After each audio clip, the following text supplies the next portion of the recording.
Good morning class. आज हम लोग जो चैप्टर पढ़ेंगे उसका नाम है क्यूब्स एंड क्यूब रूट्स।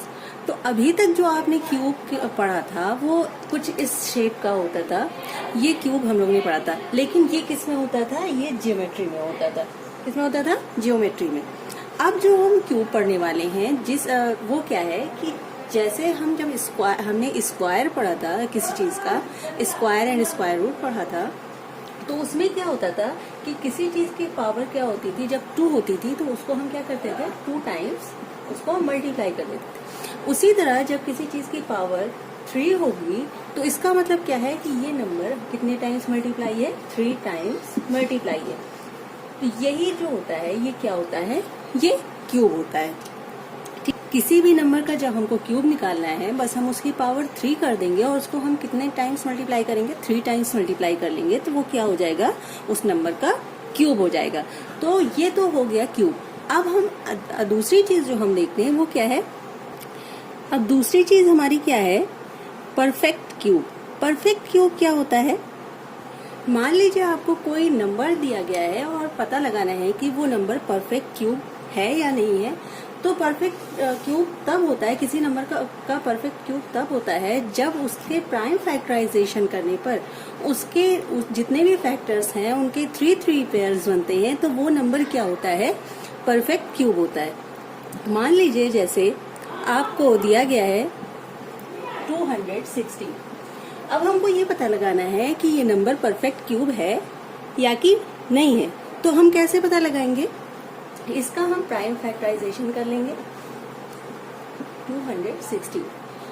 तो जब हम इसका प्राइम फैक्टराइजेशन करेंगे तो क्या हो जाएगा? इसके फैक्टर कर लेते हैं। 2 1 2, 1 डिवाइड नहीं होता 2 से, तो हम इसको इस तरह से कर लेते हैं, 0 रखते हैं। नेक्स्ट नंबर क्या है? 6, तो 6। अब देखते हैं परफेक्ट क्यूब क्या होता है। तो परफेक्ट क्यूब जो है, जब आपको कोई नंबर दिया गया है और ये पता करना है कि वो नंबर परफेक्ट क्यूब है कि नहीं है, तो आप क्या करेंगे? उसका सबसे पहले उसके प्राइम फैक्टराइजेशन करेंगे। और जब आप प्राइम फैक्टराइजेशन करेंगे फिर आप ये चेक करेंगे कि उसमें जो भी फैक्टर्स आ रहे हैं उसमें 3 का पेयर्स बन रहा है कि नहीं। अगर सारे फैक्टर्स का 3 का पेयर्स बन रहा है तो वो परफेक्ट क्यूब है, और अगर नहीं बन रहा है तो वो परफेक्ट क्यूब नहीं है। जैसे मान लीजिए 216 दिया है। अब हमको इसको चेक करना है कि ये नंबर परफेक्ट क्यूब है कि नहीं है। तो हम 216 के प्राइम फैक्टराइजेशन करेंगे तो क्या हो जाएगा? 2 1 2, 1 डिवाइड नहीं होता 2 से, तो 0 उतार लेंगे और नेक्स्ट गिनती भी ले लेंगे। तो 2 8 16, 2 5 10, 2 4 8, 2 2 4, 2 7 14, 3 9 27 एंड 3 3 9। तो अब इसके क्या क्या फैक्टर हो गए? इसके फैक्टर हो गए 2 इंटू 2 इंटू 2,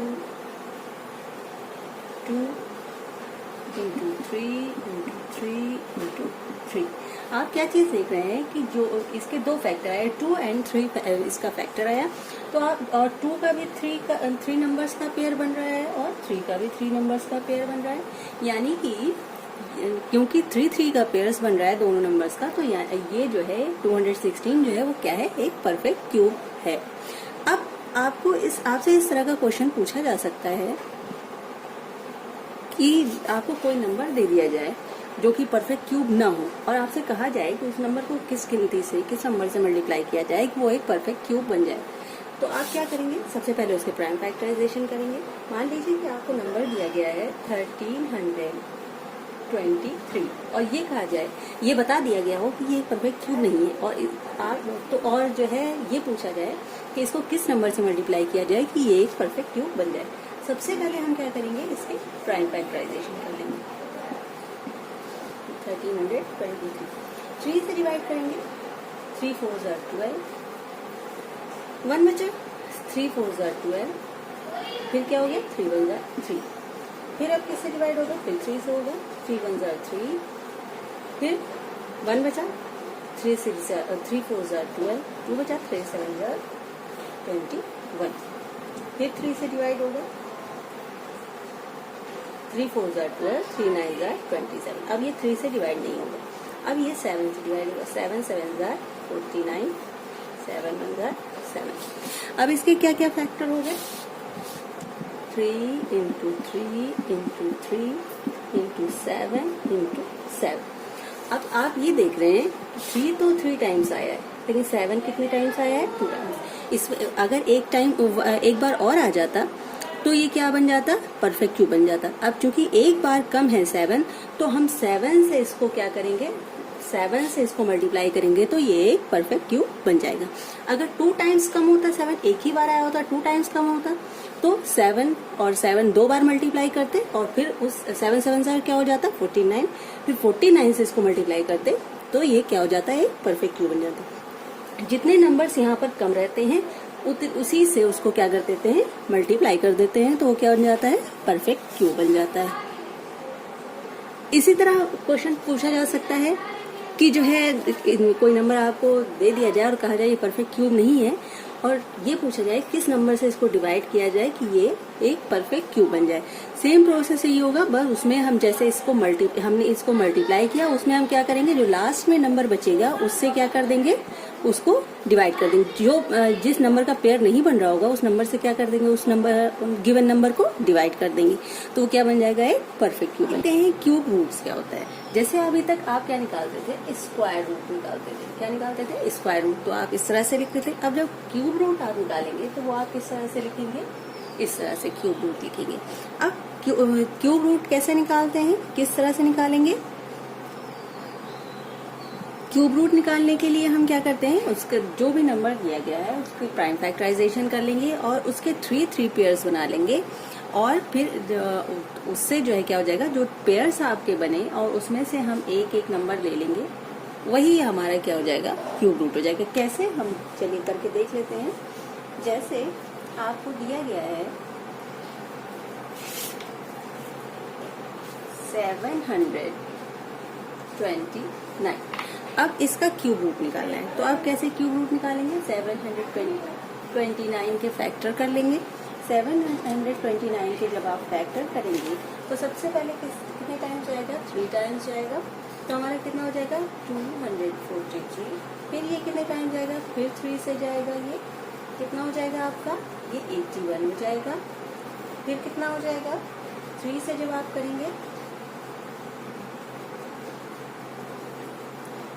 3 2 6, 3 7 21, फिर 3 9 27 एंड 3 3 9। अब आप देख रहे हैं कि ये क्या बन गया? इसके फैक्टर क्या हो गए 729 के?